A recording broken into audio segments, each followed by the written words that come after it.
Steve, you mentioned last week what an important 3 games this was. So you've beaten Bolton, you've beaten Chesterfield. How much of an opportunity is this to finish the week with 3 wins? Yeah, it's a massive opportunity against what Nathan Jones has described in his presser yesterday as a championship side.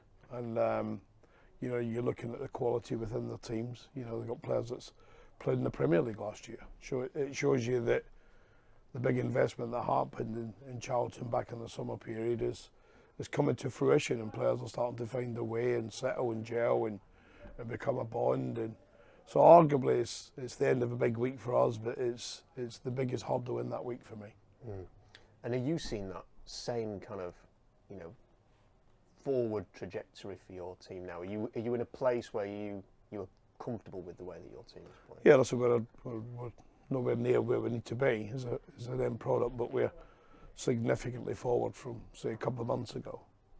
And people did forget, in the early part of the season, that this is largely a new group, and what we were trying to merge it with was a group that was disenchanted from previous times, and that's probably taken far too long to get together. But like Charlton are finding, if you've got the right ingredients, it does come together.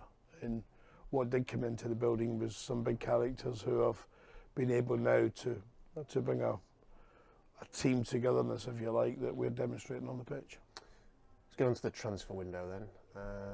What's the latest, Steve? Is there anything edging closer for you in terms of players coming in? Yeah, I think there's 2 or 3 things edging closer. Are they over the line? No. I had a long meeting with our chairman yesterday.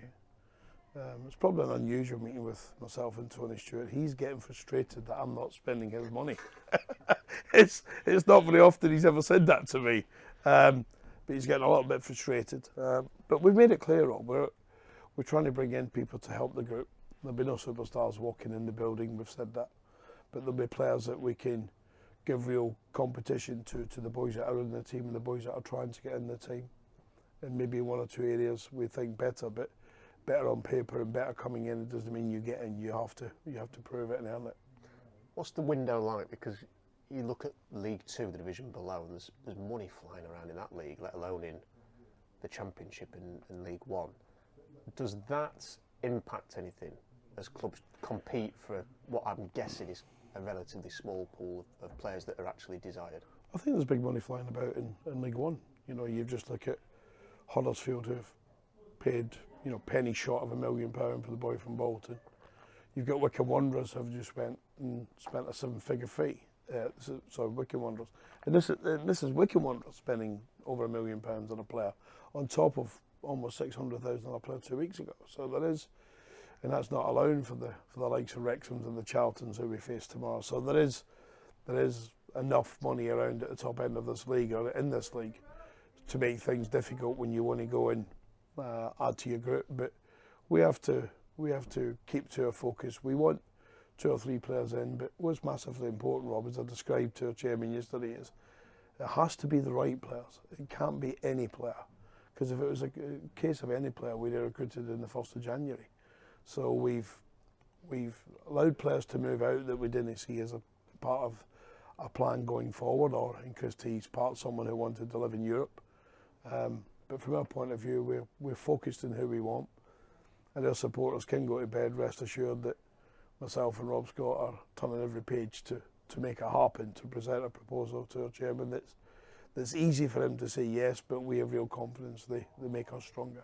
Does the Teehee sale help things, just for the fact that you've been able to sell a player and get some money in? Will that boost your, maybe even the kind of player that you're looking at? I think when we made some tough decisions with the players in January to move some out, and loan players back, then you're releasing up some funds, that's for sure, including the fee. Because the one thing that the board have made clear to me is that the monies can come in, it can be used. So that's why when I met our chairman yesterday, he's probably looking for me to present 1 or 2 things just to tick the box in the players sign. But we're deep in conversations with 2 or 3 clubs about different players.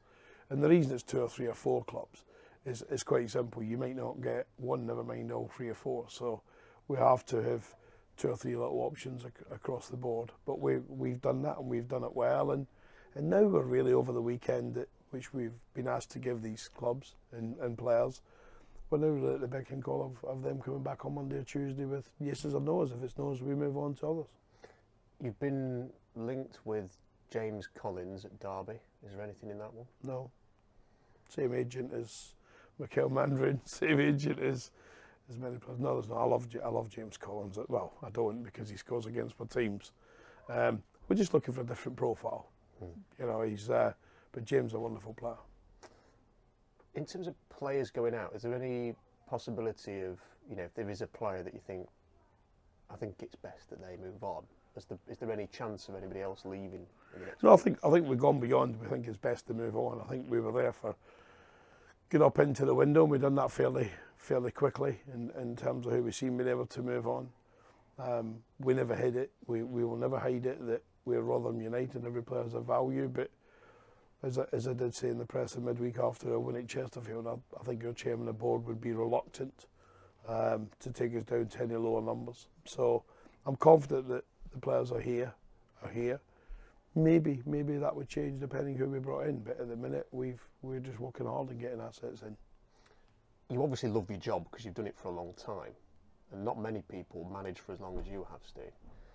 But how much does a transfer window and being involved in the transfer world, how much do you enjoy that compared to the joy of winning a game of football on a Saturday? Oh no, winning. I mean, that's obviously the best one. I'm saying, but how does the transfer side of things work? Okay, but I think where the game's changed, Rob, I think I've said this before, is that it was always about winning. So let's go and have a meal, let's go and have a drink with the family, let's go and be happy. I think it's got a way for every man. Just talking to Chris Wilder on this subject, it goes to just being relieved. You've won a football match, because that's the pressures in the modern day game.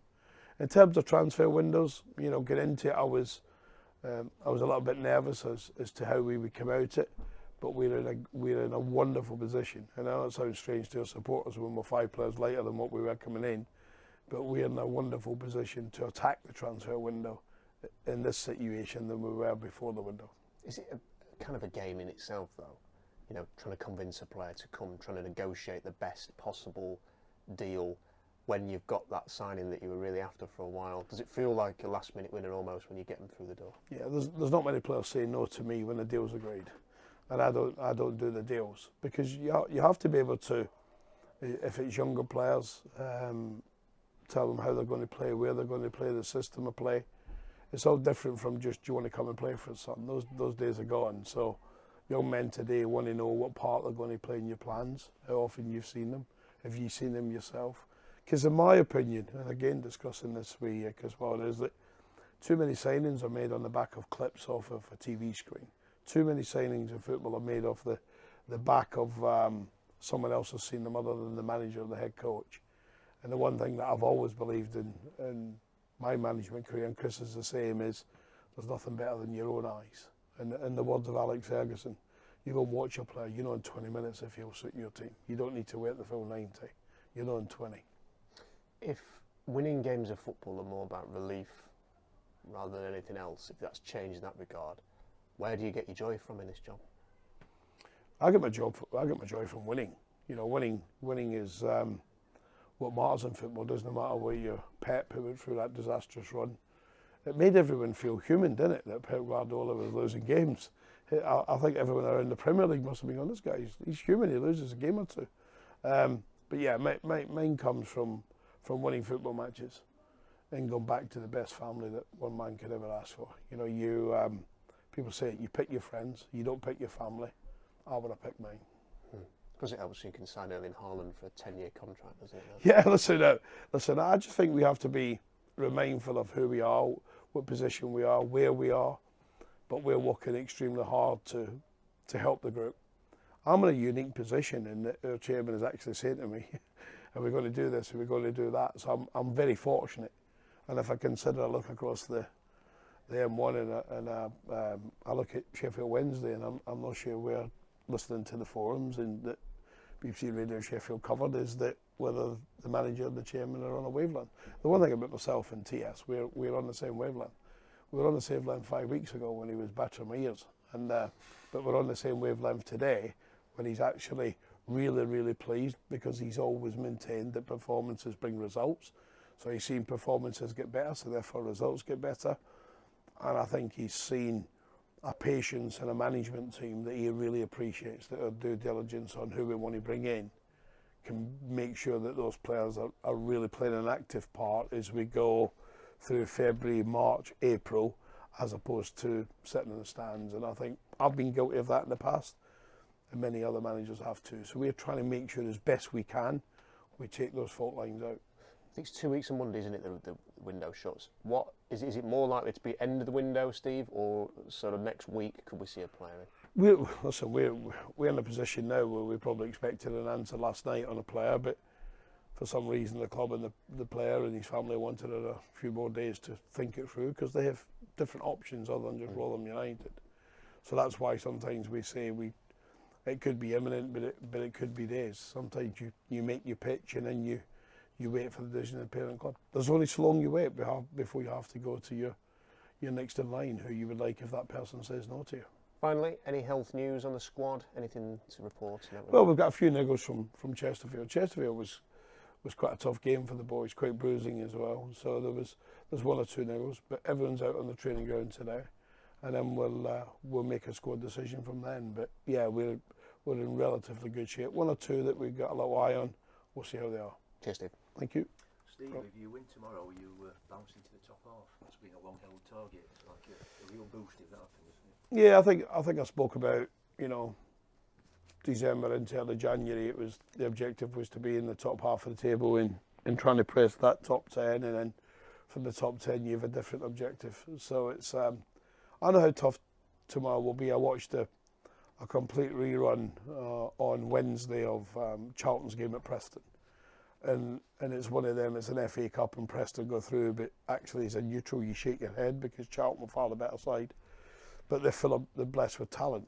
I listened to Nathan Jones' presser from yesterday, and he talks about the Premier League players that he's got in his group. He talks about the plus £1 million fees that they paid back in yesteryear, the summer, to get players into his group. So that's the toughest group, but it's a great incentive for us in what will be a really good crowd at the New York, a positive crowd, and every time they come and get behind us, hopefully we can deliver for them. Yeah, you mentioned a crowd there. There seems to be a different feel about the place now. Can you feel fans coming in? Yeah, listen, I get it first hand, don't I? Go in there, I said, check in the town, and I'm in the supermarket the other day, and I'm getting a different reaction to hiding behind the baked beans, and not frightened to go down the beer aisle and get a 3 or 4 pack of beer, because people might say he's now drinking. It's got to him. So we're in a much better position. But every week is a challenge for us. Every game is a challenge for this group, because we know we're trying to make up for lost time. The group's been absolutely fantastic. I said to you, since we had that long in-depth meeting with them, and they've responded brilliantly. But tomorrow, it's like being in the Grand National for the supporters that read the advertise. I love the horse racing. We're going to beat Chesbrook in the Grand National here when we play Charlton. Beat Charlton. It's going to be a good 2025 for me. Well, Macca, you said you wanted to make an impact both on and off the pitch when you first arrived here. How nice has it been to do that since you've come in the last few weeks? Yeah, it's been nice. It's been a tough start to the season, I think, as we all know. We're not in the position that we all hoped and expected, but there's some positive signs there, certainly over the last 3 or 4 weeks. We've kept the ball out of our net for 3 of the last 4, which is always good. It's a great platform to have, and we've got match winners in the squad that can go and win us games at this level. So yeah, it's been nice, certainly personally, to come back into the team. Finally playing my own position, which has always been nice. But yeah, long may the last couple of weeks continue. Like you say, your reintroduction into the squad has coincided with a real upturn in form. What does it feel like's changed since you've come back in? What's changed? We haven't done anything drastically different in training. I think time has changed. We've had a little bit more time to gel together. I think you can see all over the pitch now there's relationships forming. Centre halves, myself and Rafs, Parley and Capelli and Reece down that left-hand side. So it's been good. I think just the time rather than anything drastically changing. The manager knows his ways and he's got his principles that he sticks to, and with the time that we've all had together now over the last 3 or 4 months since the season started, starting to gel, and we look like a good team. As a voice and a presence in the changing room, does the atmosphere seem any different in there since this string of results over the new year? I think winning always changes any atmosphere, really. I think the whole football club at the start of the season was, if you look at where we are now in terms of smiles on faces and a bit more of a spring in your step, certainly coming into work and around the stadium. Winning always breeds confidence, and it's always good to get as many as you can, and like I say, winning always breeds that mentality and togetherness, and when you've been starved of it for a period of time, it certainly affects the group and affects everyone at the football club. So the last 3 or 4 weeks there has definitely been a spring in everyone's step, shall we say. How do you personally, as one of the leaders in there, help to maintain that kind of feeling? I think it's tough. It's certainly at the start of the season, for me personally anyway, not playing, not really having much impact on many of the games. So my role then was probably more training ground based, and certainly before games, and making sure that we are all still as bright as we can, and still believe that, you know, there is a good team in there, and results are just round the corner. I think the group's got a lot smaller over the last couple of weeks, certainly with outgoings, so there's not as many lads in that dressing room at the minute, but the lads who are in there are certainly giving all for the football club and for the manager. Zooming in a bit and looking at your own performances, what's the key to maintaining your recent level? Continue to play, really. Like I say, I've been in the bin for 3 months, sat and watched the lads, so it was nice to finally get out there and play in my position. I felt I've done okay over the last couple of games, and just want to continue to do that, continue to train, although that's been difficult over the last couple of weeks, certainly with the weather and stuff that we've had. So yeah, continue to train hard and hopefully keep turning out performances week in, week out. As you alluded to earlier, the start of the season wasn't really what we were after at the club, but how important is it now to put that behind us and sort of look forward and capitalise on this recent run of form? Yeah, I think we've done that quite well, actually. Since the Christmas and New Year period, we've started to string consistent performances much better. Just with the basics of football, really, a lot of hunger, a lot of desire, working hard on and off the ball, and I think we've done that really well. And if we continue to show that hunger and desire, we've got, like I said before, we've got match winners at this level. We've got fantastic players for the level, and on their day they're as good as anyone in the league. Next up, we've got Charlton Athletic. Of course, it's a tough game against what's obviously a very talented side. They've had similar fortunes to us this season, and they're expected to have a very good season. What's your thoughts on facing them next? Good team, good manager, good individuals. Like you say, quite similar to us in terms of squad and expectations down there. Another tough game. I think you've seen all season. Anyone can beat anyone in this league. There's probably only 1 or 2, in my opinion, that are probably a little bit better than everyone else in Birmingham, and I thought Stockport were brilliant as well. But like I said, anyone can beat anyone on the day. For the last couple of seasons, Bolton have probably been the standout team for me at this level. I thought we made them look quite ordinary on Saturday, and that's due to us being probably at our best level. So we need to make sure that we stay to our best level and hopefully come out with something positive on Saturday.